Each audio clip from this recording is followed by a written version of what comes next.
Bruins are soon headed to their Olympic break, and boy, wouldn't I love to have a private camera on Brad Marchand for 2 weeks. I'm Kevin Dupont for Globe 10.0. We're with Chad Finn. You know what? They're 35, 16-3. They're ranked 7th overall in the NHL standings, which, you know, all these teams are so bunched up everywhere. You think they're a better team this year?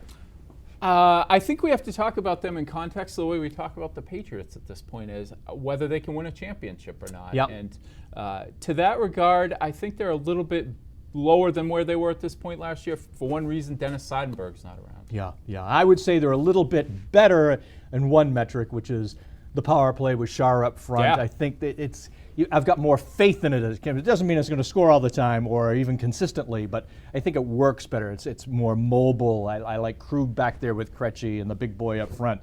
But your point, I think, is spot on here. For a team that's built the way it is, which is heavy game, defensive pressure, when the chips are down in the playoffs, I think that Seidenberg void is going to be. I guess the question here is, do you see any way, as presently constituted, they can kind of mask over that? They cloned Chara over the break. I think that's one way. I mean, they'll probably trade for a veteran defenseman. Who knows who it is? But I still feel very good about this team despite that. I love the depth. You have all those guys between 15 and 19 goals, and guys who are familiar here, but you work in some new blood like Riley Smith.